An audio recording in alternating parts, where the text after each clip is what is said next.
And we're back. I'm speaking with Mike Rose from Tourmaline Energy. Mike, we had to go to a commercial, and you were just in the middle of telling us about some of your great innovations. So carry on. Sure. I was talking about our innovative approach to gas marketing. So we are now, through the strategy, the most diversified of all the North American large cap gas producers. We sell at our 2 hubs in Canada and then 11 in the US.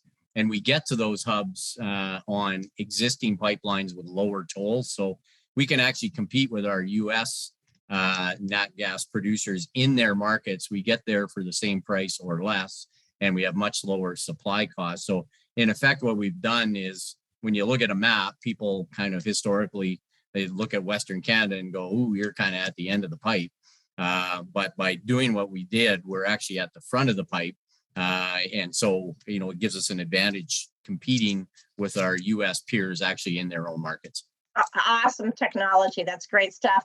Mike, it's all over the news about Europe and Canada suffering through an especially long and cold winter with high energy prices. Your thoughts on the reason for this? Well, I think the highest energy prices worldwide and where the supply crises are the worst, they correlate 100% with poor energy policy. So the regimes and jurisdictions that pursued renewables too quickly without a nat gas backup have the most acute supply crisis. So that's Germany, that's California, and we're a huge gas supplier to California, so we know that market really well. I don't think Ontario's that far behind either, but they're trying to fix it in a hurry. So now those jurisdictions have an energy supply crisis and an accelerating economic crisis. So I think most of the Western jurisdictions and governments sort of prioritize the environment over energy supply, energy security, and energy affordability. And you need to consider all aspects if you want like a really, sensible and economic energy policy, because energy is actually the backbone of our current civilization, and we all need it. 81% of the energy is currently supplied of the whole stack by fossil fuels, and that's been holding pretty flat for pretty much a decade. So we need all forms of energy. It's and not or. We need them all. Yeah, absolutely. So what can Canada do to turn the situation around? Well, one thing we could do is certainly grow our international LNG business. So, Canada's blessed with massive nat gas supplies. We actually produce the lowest emission nat gas in the world. If we don't supply the growing nat gas demand in the world, it'll be supplied by jurisdictions with much higher emissions. So it's actually an environmental win if you use Canadian gas. Obviously, it's a big economic win for the whole country. And it's not just the jobs and the capital that are spent when you build the liquefaction facilities on the coast and the pipelines.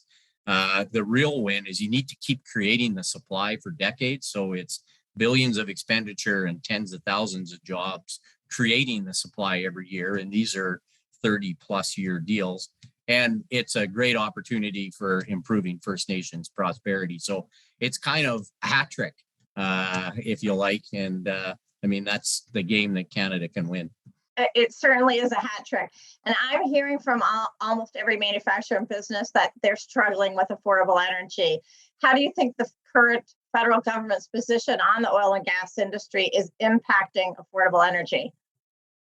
Well, I think restricting egress pipelines and not allowing new projects to proceed that pinch supply, carbon taxes, accelerating renewables, without a nat gas backup, all make energy more expensive for everybody, for all industries, for all Canadians. So I think, for environmental and economic reasons, we should be growing our oil and gas production, not actually shrinking it.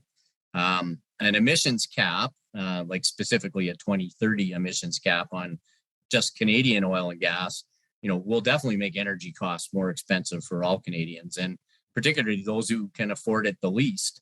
We call it energy poverty. I think we could have millions of Canadians in what's effectively energy poverty. Will eliminate if we proceed with this 40% reduction by 2030 it'll eliminate hundreds of thousands of jobs, and they're well-paying jobs.